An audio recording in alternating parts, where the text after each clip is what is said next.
ሩታ አብርሃም ለህይወቷ ሰላም ወይም ለምንም አስጊ እንዳልሆነ በደንብ አድርጋ ታውቃለች። ለዛም ነው እንደዛ የምትጫወትበት። የራቁት ምናምን ቪዲዮ ይዛበት ምናምን ከዳኒ ጋር ያውሉ ነገር ስታደርገው ምን አደረጋት? እስኪ ለበቀል እንኳን ያሰበው ነገር አለ? ምንም ያደረጋቸው ነገር የለም እኮ። ቪዲዮውን አጠፋ፣ ጥሏቸው ሄደ። በቃ ይሄ ሰው ምኑ ነው ለሰላም ለህይወቷ ሰላም የሚያሰጋት? ሰላሙ እንደው እየበጠበጠች ያለችው እኮ እሷ አይደል? ካላደረግን በየቀኑ ሰላማችንን የሚበጠብጥ ነገር ባደረገ ቁጥር እንዴት ሆነን ነው ታዲያ ሰላም የምንሆነው? ቀላሉን ነገር ሩታ ለምን ታወሳስቢዋለሽ? በጣም ሲምፕሉን ነገር ለምንድን ነው ሩቅ እንዲ ተለጥጦ እናንተ መካከል ጸብጥል እንዲፈጠር የምታደርጊው?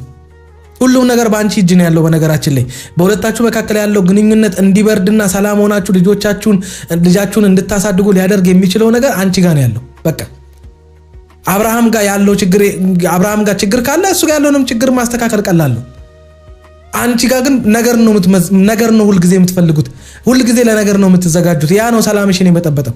ሰላም እንድትሆኚ የሚነግርሽ ሰው ስለሌለ ሰላም የምትሆኚበትን መንገድ ወይም ደግሞ እንዴት ሰላም እንደሚኮን እንኳን የሚመክርሽ ሰው አጠገቢሽ ስለሌለ እንዴት ሰላም ትሆኛለሽ? ሰላም ያርግላችሁ እንግዲህ።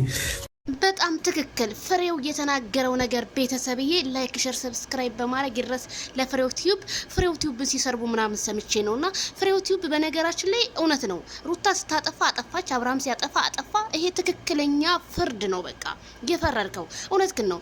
አብርሃም ለሩታ ቢበቀላት ኖሮ ቢሆን ብዙ የሚበቀላት መንገዶች ነበሩ። አብርሃም ግን እቤቱ እንኳን ወንድና ሴት አንጥታ ሩታ ስትሳለቅበት ማንነቱን ክብሩን ከነቤተሰቡ ስትነካው እሱ ግን ምንም አላለም። አንገት መድፋት መሸነፍ አይደለም ማሸነፍ ነው። በህግ መፍታት ይቻላል። ሩታ ግን 3ኛ 4ኛ 5ኛ ሰው እያስገባኝ ትዳሯን ልትመራ አልቻለችም። ቤተሰብዬ ትዳር የሚመራው እንደዚህ አይደለም። የሰው ልጅን ስትወዱ ሲያጠፋ ጥፋቱን መናገር አለባችሁ።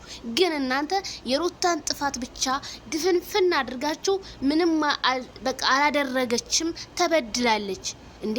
በሩታ ዙሪያ እኮ አሉ ካልንኮ በጣም ብዙ እኮ አሉ እንዴ? ከአዲስ ጀምሮ ብዙ ዳንኤል ብዙ ወንዶች እኮ አሉ። የሷም እኮ ቢቆጠሩ እኮ ብዙ ናቸው። እንደውም ከአብርሃም ማለት ነው። ግን እናንተ እሷ በቃ በጥፋት ላይ ጥፋት እንድትሰራ ነው እንዴ? ባሏን እኮ በሶሻል ሚዲያ ወይም በቲክቶክ አታምርም ለኔ አትመጥንም እያለች እኮ ነው የምትፖስተው። ያ ማለት ምን ማለት ነው? የልጇን አባት አሳልፋ ለማሰጠኝ ለ3ኛ ለ4ኛ ለሚዲያ ሰው መሳቂያ መጫወቻ መሆን ነው። እና ዛሬ እንደዚህ በቀላል ነገር የተናገረችው ነገ አብራ ከሱ ጋር ህይወትን ስትጀምር ምን ልታወራ ነው? መቼም የሰው ልጅ ሄዶ መታረቁ አይቀርም ብዬ ነው። ግን ምን በቃ እንዴት ያለ ኑሮ ነው የሚኖሩት? እንዴት ያለ በቃ በመጀመሪያ አላከበረችውም እኮ ባሏን ከቤት ገፍትረው እስከሚያወጡ ድረስ። እኔ ይቅርታ አድርጉልኝ የፈለገው ነገር ጓደኛዬ ወይ የሆነ ነገር እንዴ ባሌ አንድ አካል እኮ ነው። እንዴት ባሌን አስገፍትሬ በሌላ ሰው በዛ ላይ የአብርሃም ቤተሰቦች ሲመጡ ኪሷን እንደ ጎረምሳ ኪሷና ኪሷ አድርጋ ነው እጇን እንትን የምትስቅባቸው። ይሄ ራሱ ንቀት ነው። በቃ ያ ንቀቷን ማስተካከል አለባት።